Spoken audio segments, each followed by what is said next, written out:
Donald Trump has repeatedly insisted that he was the one who removed his longtime associate Jeffrey Epstein from Mar-a-Lago, portraying it as a decisive break. However, when directly questioned about whether Epstein had ever actually been expelled from the club, Trump gave a very different answer, saying no, claiming Epstein was never even a member, only possibly a guest, and was never formally asked to leave. This contradiction immediately raised eyebrows, especially since it clashes with Trump's earlier, confident claims that he personally kicked Epstein out. A document dating back 17 years appears to further challenge Trump's version of events, suggesting that the sitting president may not be telling the full truth. Just moments later, attention shifted to a tense and unforgettable late-night television appearance, where Trump's usual confident demeanor would be tested in real time. The spotlight then moved to a dramatic moment on late-night television, where Donald Trump appeared as a guest on Jimmy Kimmel's show. What started as a typical appearance quickly took an unexpected turn. The night opened in familiar fashion, the band played, the audience cheered, and Trump walked onto the stage with his signature confidence, smiling, waving, and fully embracing the attention.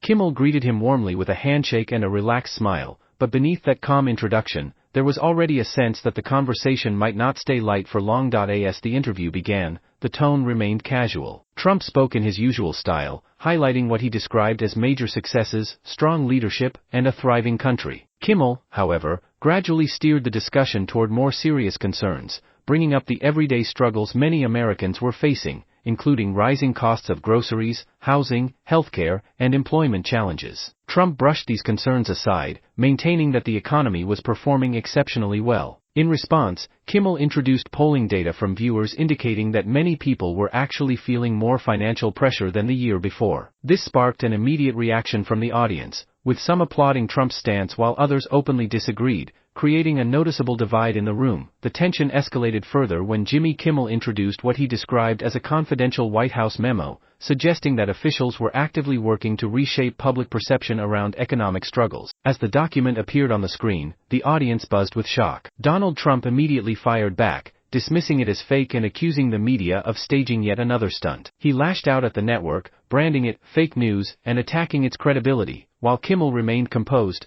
calmly noting that Trump's team could dispute the memo publicly if they wished. Although Trump sat back down, his tone had clearly shifted. His words came faster, sharper, and more defensive. Sensing the rising pressure, Kimmel abruptly changed direction and brought up Ivanka. The shift in mood was instant. Trump's expression softened as he began praising his daughter's intelligence, beauty, and accomplishments. The audience, which had been divided moments earlier, grew quieter, and for a brief stretch, the tension seemed to ease. Trump appeared comfortable again, even pleased, as he spoke about her, but Kimmel allowed that calm to linger only briefly before leaning in and quietly repeating a single controversial phrase, "piece of ass." The reaction was immediate and jarring. The studio fell into complete silence. Trump's smile vanished, and he sprang to his feet, visibly angered, demanding to know what had just been said. Gasps echoed across the room as some audience members began booing while others rushed to capture the moment on their phones. Kimmel, however, did not react emotionally. Staying seated, he calmly clarified that those were not his words,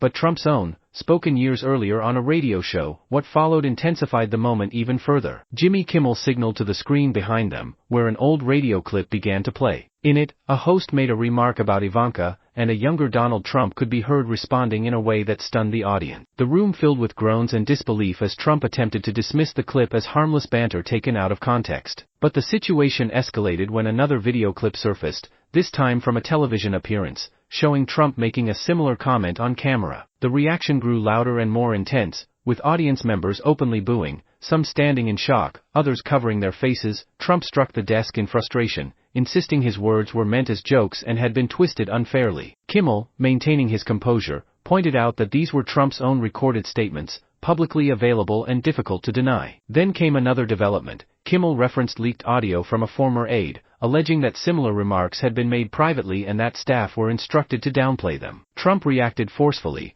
calling the claims fabricated and politically motivated. In an attempt to defend himself, Trump shifted to a new argument, suggesting that the clips and recordings could be products of artificial intelligence. However, Kimmel had anticipated this response and introduced a forensic media analyst, who explained that the audio and video showed no signs of manipulation and aligned with authentic archival records. At that point, Trump's intensity appeared to wane. His anger gave way to a more unsettled demeanor. Kimmel then read from a sworn statement by a former insider, claiming there had been long-standing efforts to suppress such stories and label them as false. Trump, now quieter, suggested the entire segment had been orchestrated to embarrass him. Kimmel responded simply, saying the material spoke for itself. A heavy silence settled over the studio. Moments later, Trump attempted to regain composure, briefly acknowledging the situation before turning and walking off stage, continuing to criticize the media and the interview as he exited. The door closed behind him, leaving an empty chair under the spotlight. The audience erupted into a mix of reactions, cheers, boos, and stunned chatter. Kimmel stepped forward, looked at the vacant seat, and delivered a closing remark about how, when confronted with undeniable evidence, the explanation often shifts. The laughter that followed was brief, as the mood quickly turned reflective. The empty chair remained a powerful image, symbolizing unanswered questions, lingering controversy,